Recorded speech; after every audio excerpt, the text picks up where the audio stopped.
Hello everyone, welcome to Sanmarga classes. ಪರಿಮಾಣಗಳ ಹೋಲಿಕೆ ಅಧ್ಯಾಯದ 48ನೇ ಪ್ರಶ್ನೆಯನ್ನ ಗಮನಿಸಿ.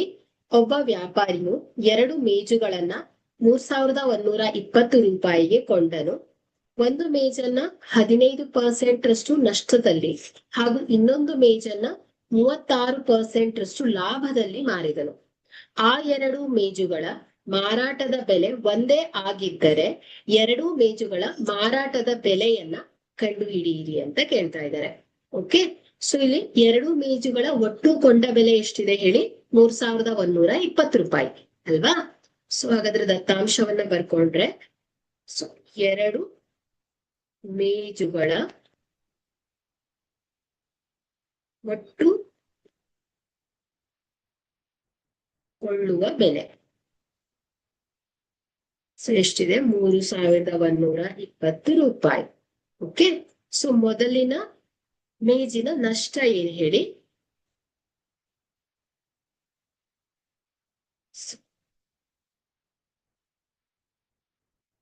ಮೊದಲನೇ ಮೇಜಿನ ನಷ್ಟ ಸೊ ಎಷ್ಟು? 15% ನಷ್ಟ ಆಗಿದೆ ಅವನಿಗೆ. ಸೊ ಎರಡನೇ ಮೇಜು 2 ಲಾಭ ಆಗಿದೆ. ಎಷ್ಟು ಲಾಭ ಆಗಿದೆ? 36% ಲಾಭ ಆಗಿದೆ. ಸೊ ಈಗ ನಾವು ಇಲ್ಲಿ ಏನ್ ಹೇಳಿದಾರೆ ಅವರು?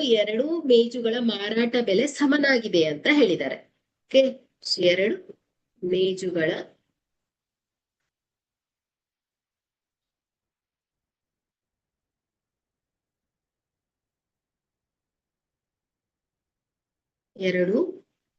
ಮೇಜುಗಳ ಮಾರಾಟ ಬೆಲೆ ಎಷ್ಟಿದೆ? ಸಮನಾಗಿದೆ ಅಲ್ವಾ? 2 ಮೇಜುಗಳ ಮಾರಾಟ ಬೆಲೆ ಸಮನಾಗಿದೆ.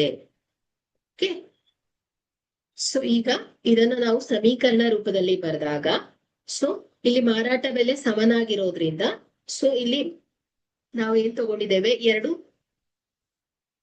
ಮೇಜುಗಳ ಕೊಳ್ಳುವ ಬೆಲೆಯನ್ನ ಎಕ್ಸ್ ಅಂತ ಇಟ್ಕೊಂಡಿದ್ದೇವೆ. ಓಕೆ, ಸೊ ಮೊದಲನೇ ಮೇಜಿನ ಕೊಳ್ಳುವ ಬೆಲೆಯನ್ನ ಎಕ್ಸ್ ಅಂತ ಇಟ್ಕೊಂಡ್ರೆ, ಸೊ 2 ಮೇಜುಗಳ ಮೊತ್ತ ಎಷ್ಟು? 3120 ಆಗಿರೋದ್ರಿಂದ ಸೊ ಮೊದಲನೇ ಮೇಜಿನ ಕೊಳ್ಳುವ ಬೆಲೆ ಎಕ್ಸ್ ಅಂತ ಇಟ್ಕೊಂಡ್ರೆ, ಎರಡನೇ ಮೇಜಿನ ಕೊಳ್ಳುವ ಬೆಲೆ ಏನಾಗತ್ತೆ ಹೇಳಿ? 3120 ಮೈನಸ್ ಎಕ್ಸ್ ಆಗತ್ತೆ. ಆಗ ನಮ್ಗೆ ಉಳಿದಿರೋ ಮೊತ್ತ ಸಿಗತ್ತೆ ಅಲ್ವಾ? ಸೊ ಹಾಗಾಗಿ ನಾವಿಲ್ಲಿ ಮೊದಲನೇ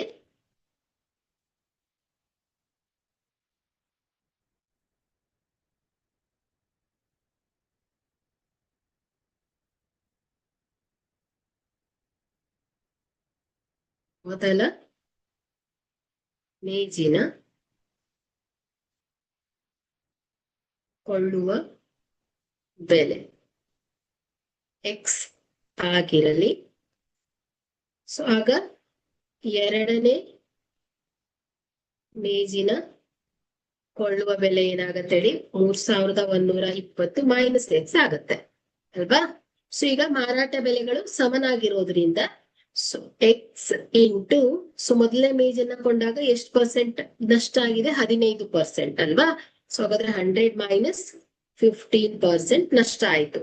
ಈಸ್ ಈಕ್ವಲ್ ಟು ಎರಡನೇ ಮೇಜು, ಇದು 2 ಸಮನಾಗಿದೆ. 3120 ಮೈನಸ್ ಎಕ್ಸ್ ಇಂಟು ಎಷ್ಟು ಲಾಭ ಆಗಿದೆ?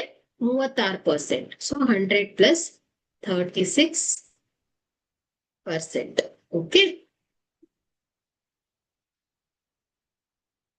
ಸೊ ಈಗ ಇಲ್ಲೇನಾಗತ್ತೆ ಹೇಳಿ? ಎಕ್ಸ್ 100 ಮೈನಸ್ 15 ಅಂದ್ರೆ ಏನಾಗತ್ತೆ?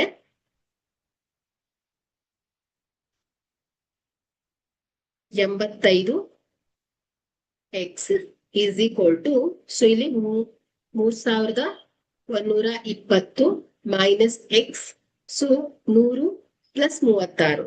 ಸೊ ಇದೇನಾಗತ್ತೆ ಹೇಳಿ? 3120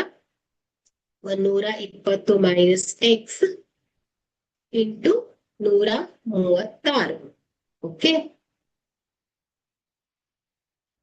ಸೊ ಈಗ ಇದನ್ನ ಸಿಂಪ್ಲಿಫೈ ಮಾಡಿ 85 x so is equal to so 3120 ಗುಣಿಸು 136.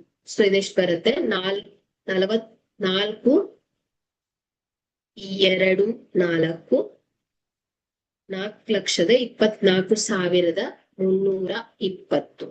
Okay, so plus minus minus 136 x ಆಗತ್ತೆ.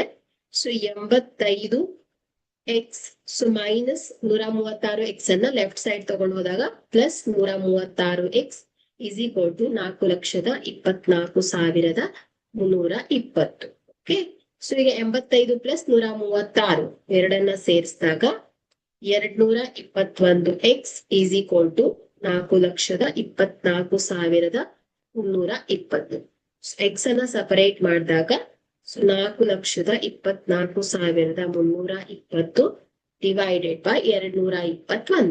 ಸೊ ಇದನ್ನ ಸಿಂಪ್ಲಿಫೈ ಮಾಡಿದ್ರೆ ಎಕ್ಸ್ ಈಸ್ ಈಕ್ವಲ್ ಟು 1,920 ರೂಪಾಯಿ ಬರುತ್ತೆ. ಓಕೆ, ಸೊ ಈಗ ನಾವು ಇದೇನು ಎಕ್ಸ್ ಅಂದ್ರೆ ಯಾವುದು, ಮೊದಲನೇ ಮೇಜಿನ ಬೆಲೆ ಸಿಕ್ತು ನಮ್ಗೆ. ಸೊ ಈಗ ಮೊದಲನೇ ಮೇಜಿನ ಮೇಜು ಒಂದ್ರದು ಕೊಳ್ಳುವ ಬೆಲೆ ಎಕ್ಸ್ ಎಷ್ಟಾಯ್ತು ಹೇಳಿ, 1,920 ರೂಪಾಯಿ ಆಯ್ತು. ಸೊ ಈಗ ಎರಡನೇ ಮೇಜಿನ ಕೊಳ್ಳುವ ಬೆಲೆ ಹೇಳ್ಬೇಕಲ್ವಾ. ಸೊ ಎರಡನೇ ಮೇಜಿನ ಕೊಳ್ಳುವ ಬೆಲೆ ಏನ್ ಹೇಳಿದ್ವಿ, 3,120 ಮೈನಸ್ ಎಕ್ಸ್ ಅಂತ ಇಟ್ಕೊಂಡಿದ್ವಿ. ಸೊ ಹಾಗಾದ್ರೆ ಇದೇನಾಗತ್ತೆ ಹೇಳಿ, 3,120 minus 1,920. So is equal to ಎಷ್ಟಾಗತ್ತೆ, 1,200 ರೂಪಾಯಿ ಆಗತ್ತೆ ಅಲ್ವಾ. ಸೊ ಹಾಗಾದ್ರೆ ಇಲ್ಲಿ ಏನಾಯ್ತು, ಎರಡು ಮೇಜಿನ ಕೊಳ್ಳುವ ಬೆಲೆ ಏನಾಯ್ತು ಹೇಳಿ, ಕ್ರಮವಾಗಿ 1,920 ರೂಪಾಯಿ ಮತ್ತು 1,200 ರೂಪಾಯಿ ಆಗಿದೆ. Okay, thank you.